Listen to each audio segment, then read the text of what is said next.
Gusto niyo bang malaman kung paano kami nakikipag-collab sa mga brands in the MT Show podcast? We use Podmetrics, the easiest way to monetize your podcast. If meron kang podcast, sign up now at podmetrics.co and use my code DMTGShowPod to get full control on how you monetize your show regarding of its size. Again, sign up now at podmetrics.co and use my code DMTGShowPod. If you're an advertiser who wants to collab with us, head on over to advertiser.podmetrics.co and fill up the form. Again, Podmetrics, the easiest way to monetize your podcast. Hype Network presents.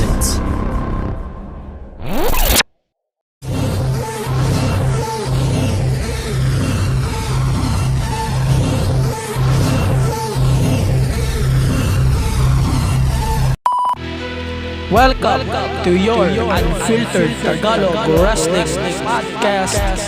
This is the MTG Show Podcast.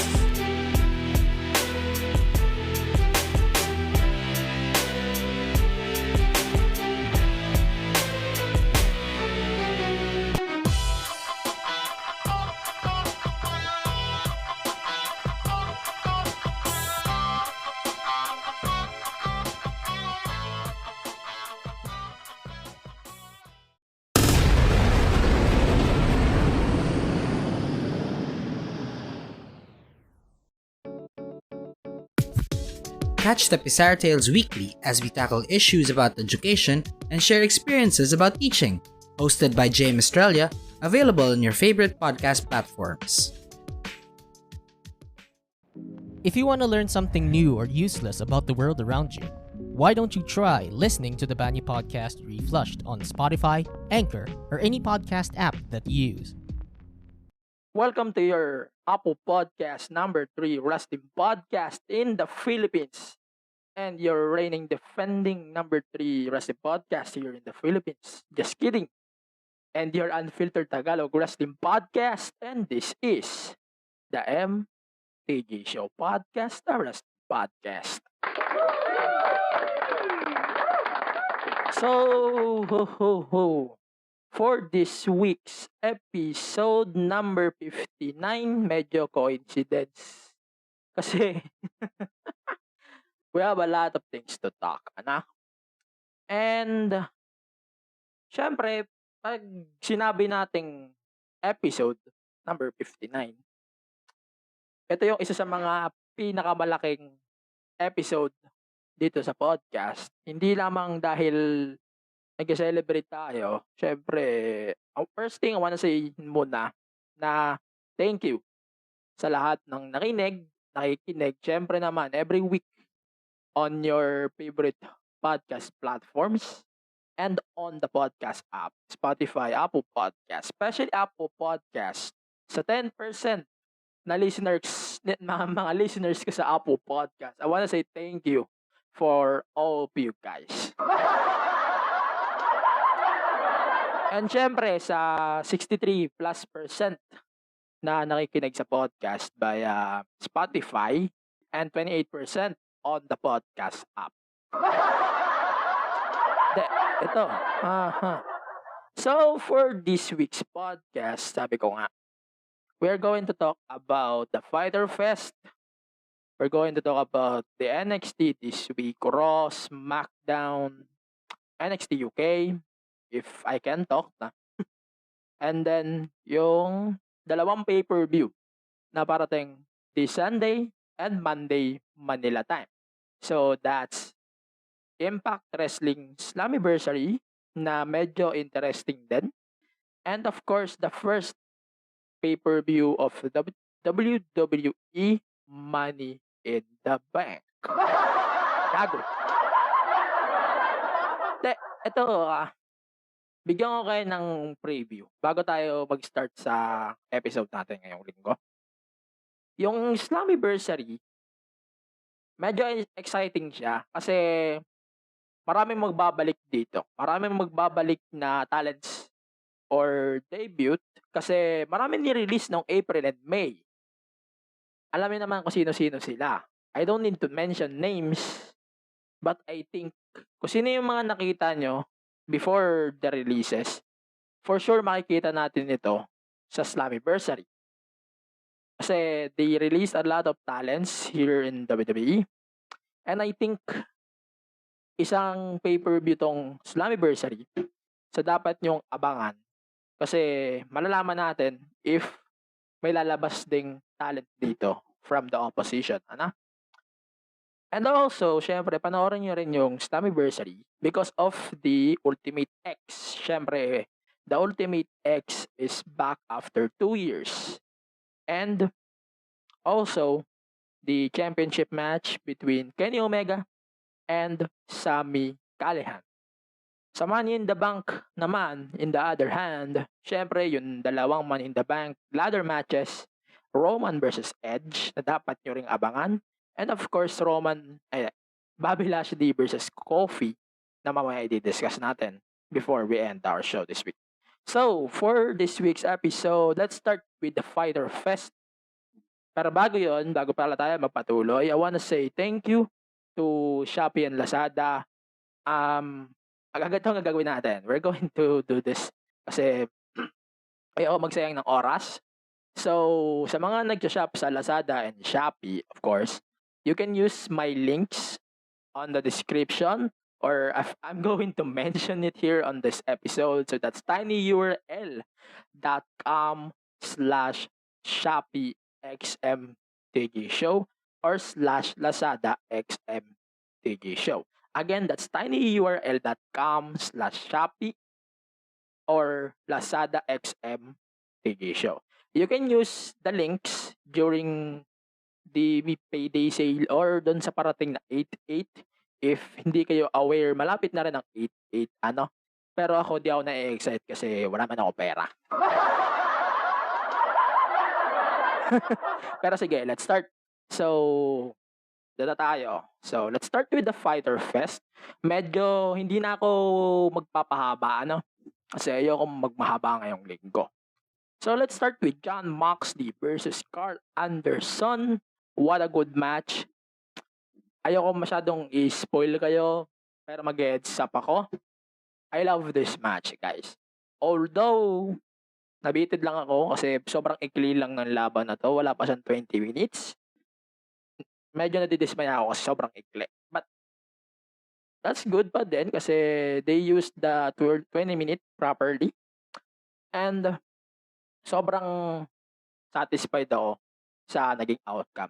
Kasi, di man ako mag-expect na matatalo dito si Mox, di ba? And yun, sobrang impressed lang talaga ako kay Mox sa match na to. But, I'm not saying it's bad. Sadyang bitin lang ako sa TV time na binigay nila dito. And then, pagkatapos ng match na to, of course, Lance Archer, nag-promo siya, And then, tagamon dito si Archer nga, ang gusto niya pa ng isa pa, Ang sabi niya, Texas Death Match next week. And wow, next week agad, ang aga. Sabi ko naiisip ko agad, bibigyan agad nila ng pasabog yung mga fans sa kanilang tour na to, 4-week tour, which is good naman in my perspective. Pero, save it for the next few weeks. Hindi lang naman 4 yung comeback episode nyo, di ba? Pero sabihin ko sa inyo, right call ito. Pero hindi ako mag-expect na matatalo dito si Mox, Hindi na ako mag-expect. Ayoko masyadong, I hate expectations, lalo na't kung predictable ang matches, right? Yan lang yun. Ganun lang kasimple. Next, ito. Gusto ko pag-usapan natin to, Yung implosion ng Team Taz continues. So, syempre, yung FTW Championship is, of course, hindi siya official belt. And ang naging fate nito, of course, Ricky Starks wins the match with the help of his teammates sa Team Taz. So, si Hook at saka si Hobbs. And syempre na-take advantage yun ni Starks. Ito lang masasabi ko dito. Sa mga fans dito ni Brian Cage, ang sasabihin ko sa inyo, sobrang sabihin ko na sorpresa ako dito, ha. And itong face turn na to ni Brian Cage, I think ito na yung magdadala sa kanya sa push. Unlike what he experienced last year.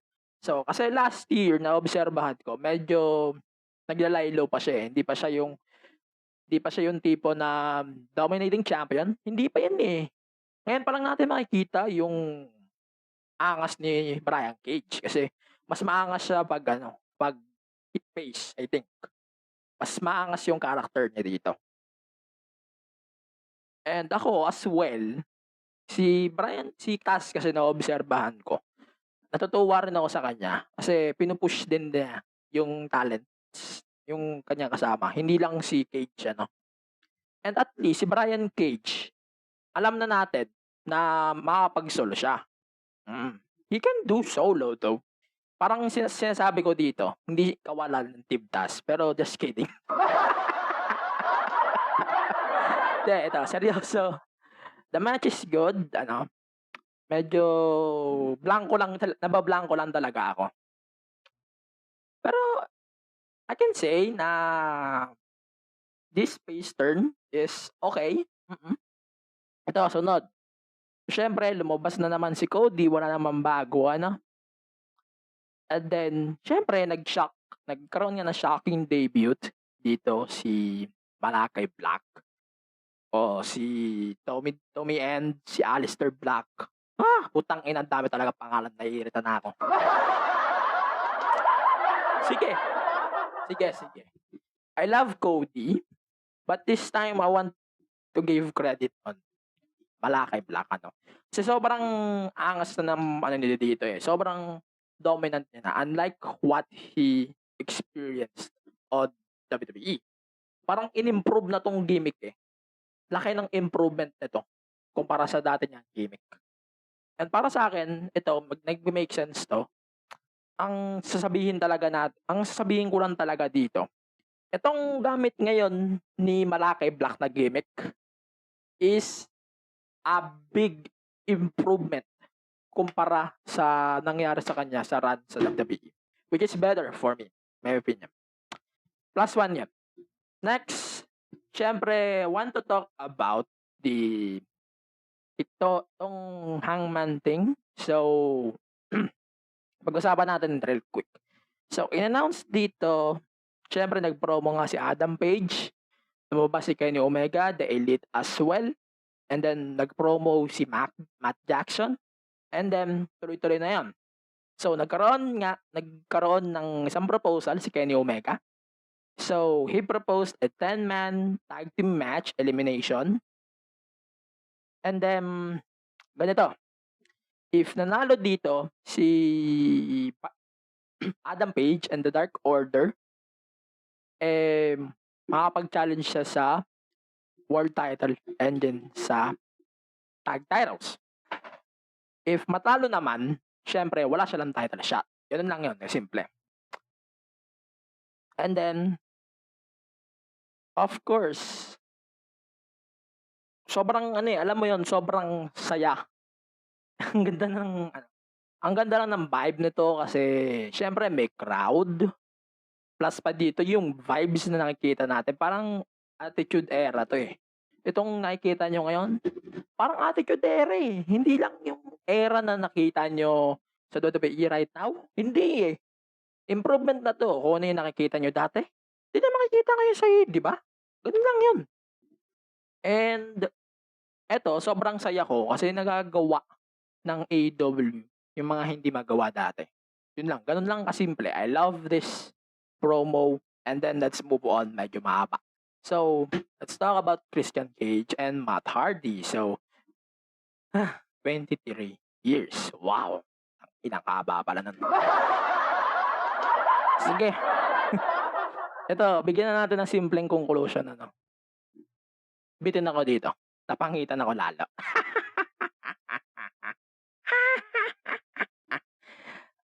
sabihin ko lang nostalgic lang yung laban. Pero I can say na this match is bad. Not bad, but almost a bad match. But okay, pwede pa naman mag-improve. Mhm. Yun lang. So, move on tayo. Si Miro, lumabas din pala. So, naglabas siya ng bagong belt. Kung nakita niyo yung belt, the belt is now white and then meron siyang kulay green. Ang first impression ko, kung di niyo pa nakikita yung belt, i-describe ko sa inyo real quick kasi nakita ko naman.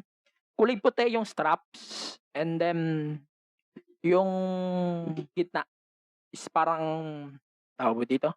Yung gitna is kulay green. May pagkakulay green na highlight. Ganun. And syempre, TNT Championship pa din. So, ang masasabi ko lang dito, simple lang. Maganda kung custom belt lang to. Kung hindi to custom belt, ang weird. Yan lang. Parang nawiwirduan pa ako.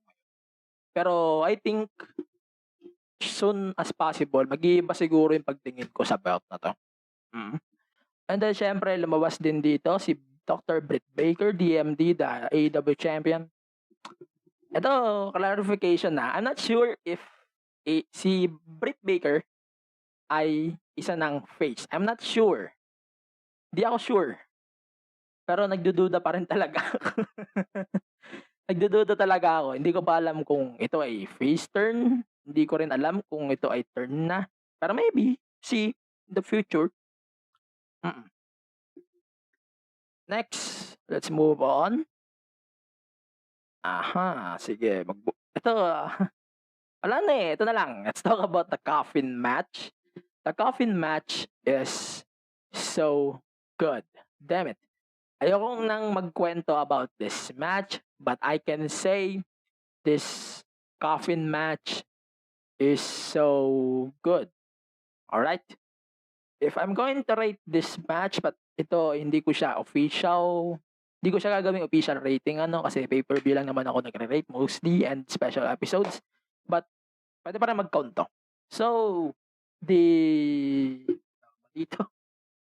coffin match, pwede ko siyang i-rate na 3.5 over 4, over 5. 3.5 to 4, ganun. Yun lang sa akin.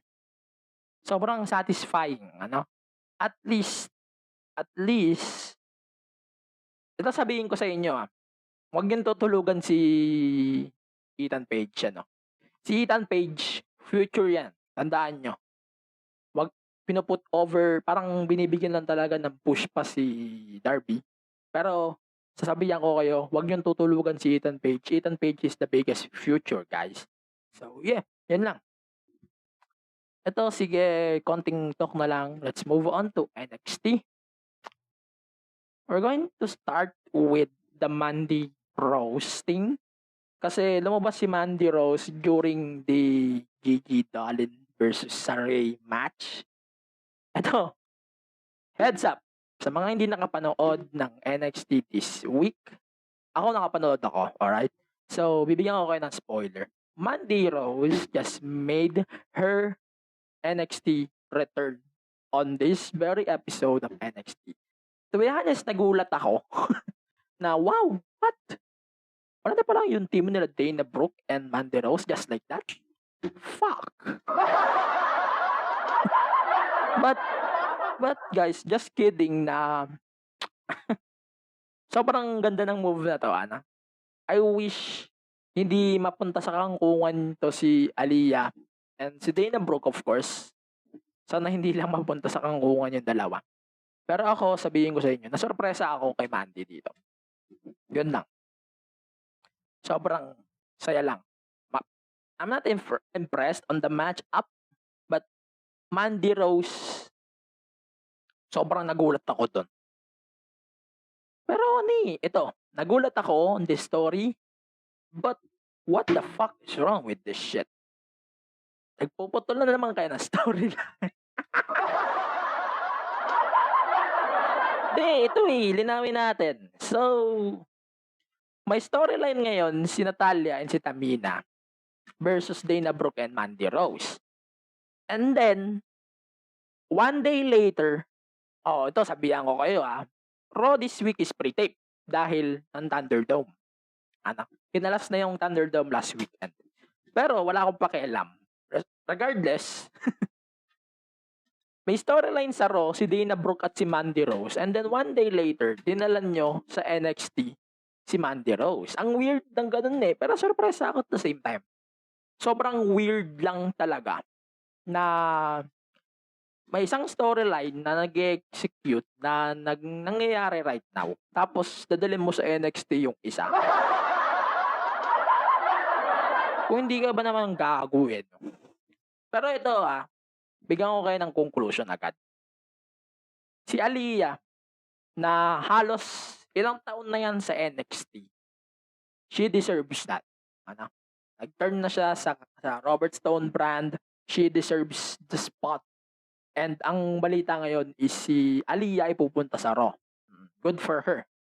But, Mandy Rose, on the other hand, pwede siya mag-improve. However, yung magulong storyline sa main roster, hindi ko malaman kung bakit na putol yung story na yun within Mandy Rose and Dana Brooke. Ang weird pakinggan na what? She's back on NXT just like that? Inang yan. Ako hindi ko lang talaga ma-imagine. But let's say na ibibuild nila si Mandy as one of the threats that can beat Raquel Gonzalez. Maybe, malay nyo. Walang imposible sa lahat. Ito, sige. Pag-usapan din natin yung konti lang. Let's talk about the breakout tournament. So, Ike Menjiro versus Duke Hudson. Ito lang yung unang match sa breakout tournament. Mag-improve pa to. Magdadagdagan pa to. Tournament nga, obviously. But let's say, sobrang solid. Sobrang solid tangin. Ayoko na mag-spoil. Panoorin nyo na lang, promise. I swear to God. Hindi kayo magsisisi na pinanood nyo tong match na to. Si Giro kasi, ang nakikita ko lang na problema is parang mas malakas yung impact niya pag maikli yung laban. Yan lang. Hindi siya madaling kalimutan. Ganun lang yung impression ko. So, and then next, Aliyah beat down Robert Stone. And si Frankie Monet ay lumabas na nga. Parang, ayun. Parang group na ngayon si Robert Stone, si Frankie Monet, and si Kamea. Parang, may binibuild pa sila, si Jessica Kamea. Ang sabihin ko lang sa inyo, obserbahan nyo muna. Mag-observe muna tayo. Ayoko muna magbigay ng comments. Pero sabihin ko sa inyo, si Taya or si Frankie Monet, she can do promos. Pero napapakamot ulo ako, ba't sinama siya dito sa Robert Stone? I can say na para lang magkaroon ng big name sa Robert Stone brand, which is good for me, malaking bagay siya na mapasama siya doon. But, ang isa lang na problema na nakikita ko, medyo ang random Kahit sabihin natin binibuild, ang random ng Fate ang random. Sobrang random. Pero sige mag-move on tayo. Ito, let's talk about the main event, Karrion Kross versus Samoa Joe. Of course, sobrang solid. So, naaangasan talaga ako dito kay Karrion Kross lately, And then, ito, tapusin na natin yung story dito sa NXT, Ang conclusion ko lang, sobrang angas nitong match na to. And of course, nagplant na sila ng bagong storyline between Joe and Karrion Kross, which is a big plus for me. Sobrang laki ng bonus na naglaban na nga sila and nag-build na rin sila ng bagong storyline, which is good for me. I think this turn of Johnny Gargano, nag-conclude na siya today. Nandito na yung turn. Sobrang solid nito. At least, ang sabihin natin, si Karrion Kross, hindi na siya mukhang gago dito eh. Hindi na siya mukhang gago gaya ng mga una niyang laban. Yung mga una niyang laban, mukha siyang gago. Ngayon, itong laban na to, no doubt, one of the best matches ni Karrion Kross here in NXT. And siguro lahat naman kayo mag-agree. Lahat kayo siguro. And then let's move on to the Monday Night Raw. Konting heads up lang, pre-tape tong episode na to ng Raw. Huwag na kayo masyado mag-expect. Konti lang pag-uusapan natin dito. So, let's talk about ano bang tawag dito? Medyo interesting sa akin yung Ricochet versus John Morrison in a Falls Count Anywhere match. The match is pretty good. Sobrang sick na laban na to. Pero ang siguraduhin natin tong dalawan to is 4 spots lang. And then, let's talk about as well Rhea Ripley versus Natalya. No doubt about it. Alam mo yon na these two women stole the show this week. One of the best matches on Raw since WrestleMania sa women's side of things. Sobrang solid na tong laban na to. I swear to God, I want Natalya and Ripley fight for the championship in the near future. And hindi ko tutulugan yun. I swear. Sobrang solid. Sobrang solid talaga. Mas maganda pa to sa dalawang match ni Rhea Ripley, ni Charlotte at ni Asuka sa Backlash, Hell in a Cell, whatever. And at least, sobrang necessary talaga nung attack ni Charlotte. Sobrang necessary. Predictable but necessary. Yung match nila sa Monday, should be an interesting competitive showcase talaga. And then finally, let's talk about the VIP Lounge real quick. So, lumabas na nga si Lashley dito. And na-appreciate niya daw si MVP. But they need to back to business. No more bullshit. Back to business. And sobrang angas ni Lashley dito. Sobrang strong. I wish ganito siya lagi. And yun lang. Mamaya ako mag-conclusion, mamaya ako mag-farewell sa Thunderdome. Kasi medyo, we need to do a farewell sa Thunderdome. So, let's move on to SmackDown real quick. Ito, so let's start with the Roman Reigns, Jey Uso, and Jimmy Uso drama-rama sa hapon serye. Itong drama-rama sa hapon na to, nila Jey Uso, nila Roman Reigns, tsaka ni Jimmy Uso. Jey Uso. Putang ina, ba't nalilito ako? Ba't nalilito lagi ako sa tatlong to? Sige, Jimmy Uso, Jey Uso, Roman Reigns. Period. So, the bloodline is back. And, sobrang solid ni Roman on this one. Parang nakikita talaga natin na nabibuild pa din ng ayos yung storyline ni Roman as the tribal chief. He is my tribal chief, remember. But let's do a big heads up. Baka hindi niyo po nababalitaan na aresto po si Jimmy Uso sa pagdadrive ng laseng. Tama ba ako? I'm not sure. Basta yan ang kaso niya. Nag-drive siya ng nakainom. Ganun lang kasimple. And bawal yun sa US. So itong na to, let's talk about this real quick. Yung tao ba dito? The Roman Jey Uso, Jimmy Uso thing is ito lang sa tingin ko yung consistent na nabibuild nila na storyline sa WWE, which is good for me. Which is good for everybody. Mag-agree naman kayo sa akin doon for sure.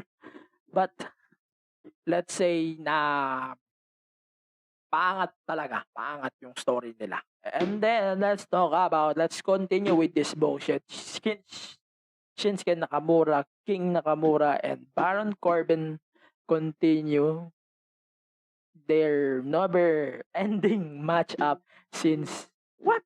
Kailan pa to? March? April? Ano to, lokohan? Guys, magpakaseryoso nga tayo. Ano bang pinapalabas nyo kay Corbin dito? Putang ina. Hindi ko malaman eh. Seriously guys, I don't know. Hindi ko malaman. Ano bang pinapalabas nyo kay Corbin dito? Ano bang gusto natin palabas dito? Ano ba meron? Putang.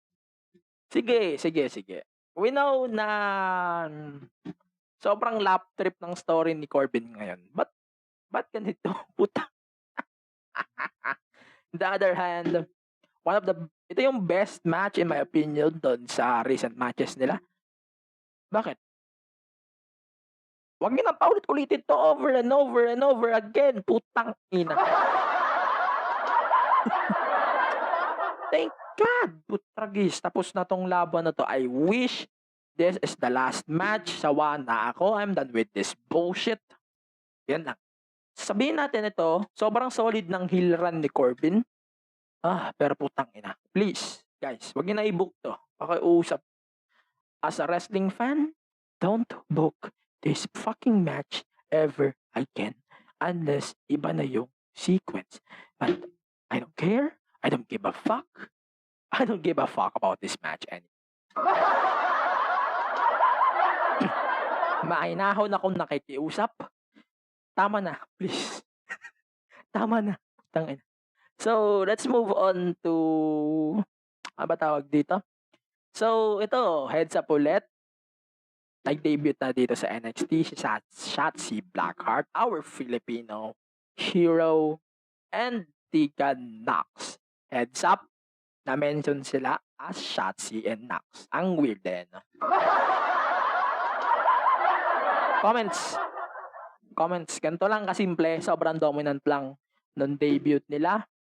And I love them. Glorified squash. Obviously, debut kasi to. It makes sense. Walang epekto kina Talia and Tamina. That's it. I love this, guys. Yun lang. And then, ni-reveal na then yung opponent ni Sonya Deville. Ni-reveal na yung opponent dito ni Bianca Belair sa pagkatao ni Carmella. Si Carmella is out of the women's Money in the Bank ladder match. And then, nagpromo si Bayley before that. And then, lumabas din syempre si Liv Morgan. And sinabi niya nga, it's all about favoritism. Bullshit. But, here's an heads up, guys. Sinabi ni Sonya Deville, the so-called General GM of SmackDown in the Women's Division, na si Liv Morgan, siya na yung papalit kay Carmella for the Money in the Bank. Which is so good. I wish Liv Morgan wins the Money in the Bank. And I swear to God, man, this is the year of Liv Morgan, man. I wanna see that. And then, sige, yun lang. So, let's talk about Toni Storm. Let's talk about this, sobrang hindi na siya nabubuk ng ayos sa main roster. So, moving to main roster makes sense. That's it. And then, let's talk about real quick on the storyline between Sonya Deville and Carmella.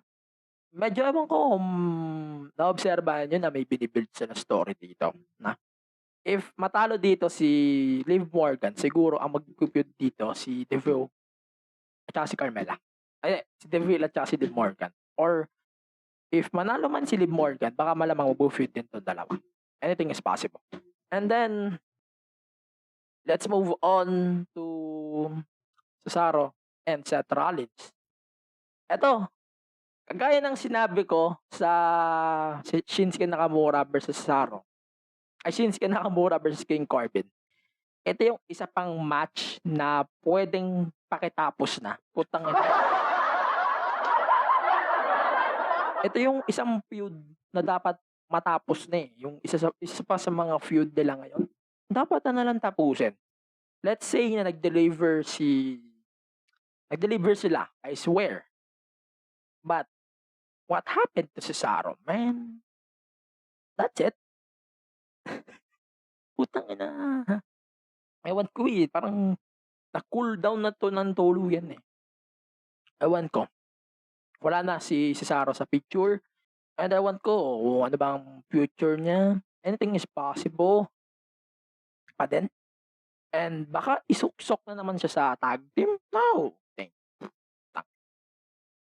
please send him to Raw, I swear to God. Please send yun na siya sa Raw as soon as possible. Kasi ano, eh, parang nabababoy na siya dito sa SmackDown, eh, wala na siya sa tiyempo sa push, eh. Yun ang naobserbahan ko kay Cesaro and Cesaro is a future world champion regardless on who the hell is the world champion. Regardless yun, talaga. Sobrang laki ng regardless ko dito, eh. And then, magmo-move on na tayo kasi medyo marami pa tayong pag-uusapan. Let's talk about Edge real quick na. Si Edge ay nag-make ng kanyang return nga sa SmackDown after a few weeks of absence. Ano? Yung matagal-tagal din siya nawala. Mga 2 weeks. Hindi, 2 weeks ba? Last week lang nag-appear siya, eh. Alam ko last week, eh. And then, ito na nga, lumabas nga si Roman. Nag-rant na naman siya, ganon.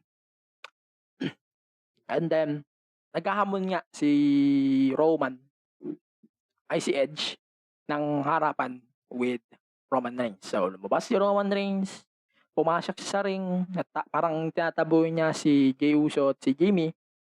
And ayun na nga, pero hindi sila umalis.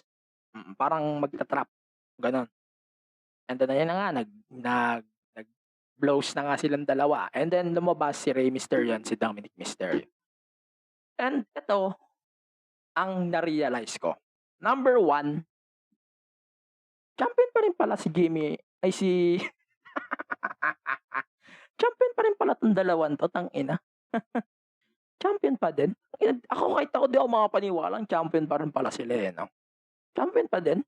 Aha. Nakakalimutan ko lagi. Ako na-realize ko, sinasabi ko lagi sa Casey, na champion pa rin pala itong dalawan to, putang ina.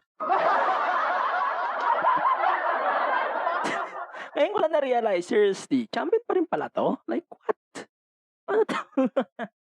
Champion pa rin pala? Tanginang yan. Ako kahit ako mapapamura talaga ako, eh, na champion pa rin pala to. Rey Mysterio and Dominic. Akala ko nag-champion na ngayon sino ba to? Sila Jimmy Uso. Hindi pa pala.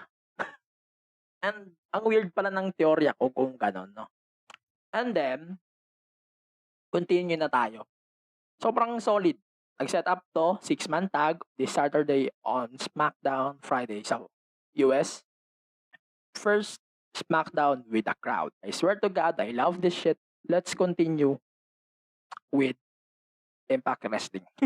Impact Wrestling. Let's talk about Impact real quick. Kasi medyo, I can say na naiiwan na tayo sa ere sa Impact. Ano? Pero bago yon, basahin ko muna yung heads up. May heads up kasi ako dito, eh. So, ano pa pandi natin pag-usap? 2005, 6, 11. Let's talk about 16. 16 is very interesting. So, real quick, pag-usapan na lang natin sa Impact yung nangyaring contract signing. May contract signing kasi na nangyari sa Impact. So, sige. I love Sami Callihan on the storyline. I swear to God, I love this story between Impact and AEW. And I wish hindi siya matapos regardless on the decision na mangyayari this Sunday. And syempre, gusto ko rin mag-wish na mananalo din si Callihan as a Kenny Omega hater. And sasabihin ko na rin na si Kenny ay tawag ba dito? Si Kenny daw ay injured according sa sources natin. We don't know if the injury is true. We don't know if the injury is pretty legit, no? Di natin alam. Pero ang malinaw lang sa atin is if injured si Kenny, drop the Tyros slowly. Yun talaga. Yun talaga ang gusto kong mangyari sa Impact. Drop the Tyros slowly. Hindi, wag niyong i-drop ng bigla. Start with the Impact and then AAA, and then the AEW kay Adam Page in the future. And then, let's continue. So, tapos na tayo sa lahat ng cards na yon ng Impact or sa thoughts ko sa Impact. So, let's talk about my predictions for this year's Slammiversary. So, Slammiversary, meron siyang 7 matches on the card. So, let's start with the first match, which is Moose versus Chris Sabin of the Motor City Machine Guns. Based on the storyline na binibuild nila ngayon, I don't think Sabin will win the match. Obviously, Moose will win this match. Obviously naman. And then, let's move on to the Impact Knockouts Championship. Diana Purrazzo versus a question mark mystery opponent. I think the mystery opponent is a former WWE talent. Nakaka-release lang from her contract. Anything is possible. Pwedeng si Ruby Riott, pwede si Lana. If 30 days lang yung kanyang contract, pwede rin si Gail Kim din eh. Pero feeling ko talaga si Ruby Riott to. Pwede rin Iconics. Malay mo, 'di ba? Malay mo, lahat ng mga na-release nung April, malamang sa malamang lalabas yan ngayon eh. Feeling ko ngayon sila lalabas eh kasi tapos na yung contract, 'di ba? And then let's move on. Ito feeling ko kay Deonna Purrazzo naman. Retain to, Matic. Regardless on who the hell is the mystery opponent, retain to. And then it's W. Morrissey, former Big Cass, versus Eddie Edwards. Man, I wanna see Eddie Edwards win the match, but I don't think he will win the match. So it's gonna be Big Cass, W. Morrissey. Let's move on to the X Division Championship.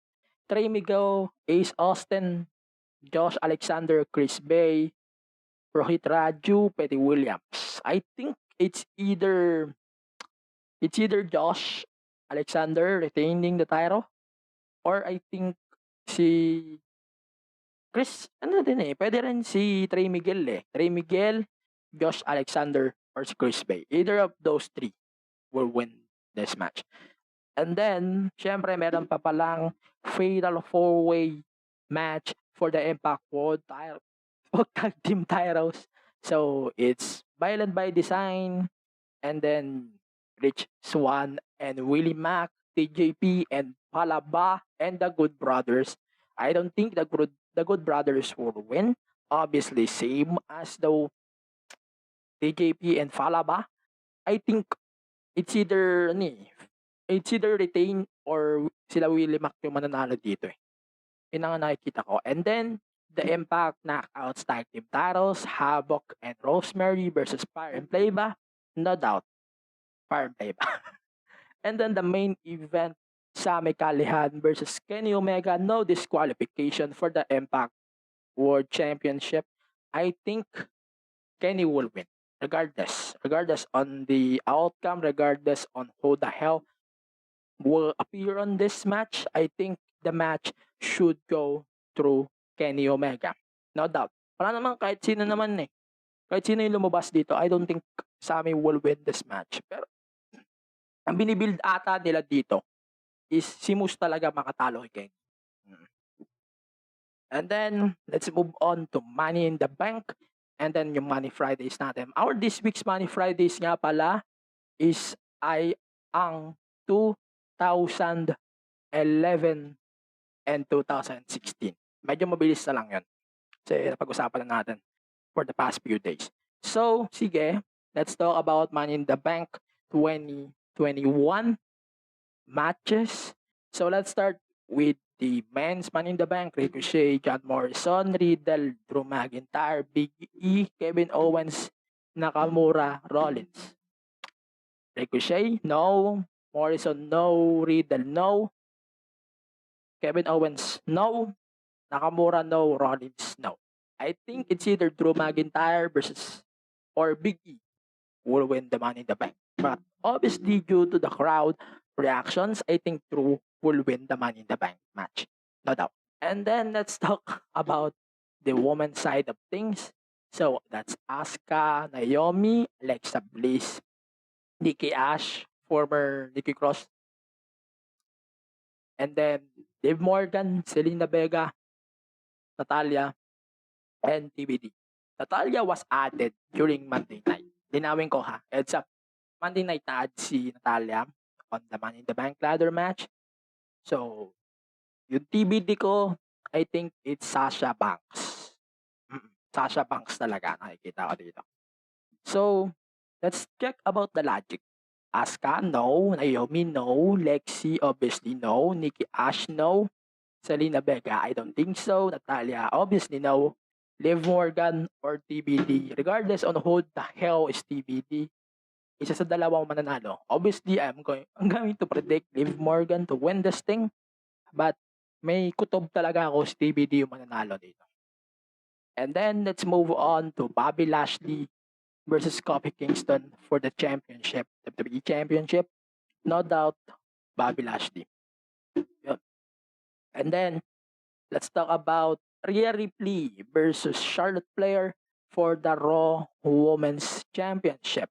I don't think Charlotte will win this time, but kailangan niya manalo. Madaling sabi, kailangan niya manalo para ma-elevate yung division kahit paano. But feeling ko, retain to. Rhea Ripley will retain the title. And then next is AJ Styles and Amos versus the Viking Raiders, Eric and Ivar. I think AJ and Amos will retain. And then for the final match, this is the main event, I guess, or the first match of the night. So it's Roman Reigns versus Edge for the Universal Championship. No doubt about it, medyo obvious Roman will win the match. Lalabas si Rollins dito or clean beat by Roman Reigns. Regardless on the decision, Roman will win the match. That's my predictions. Let me know your predictions on our Twitter at the MT Show Pod and on Facebook at the MT Show Podcast.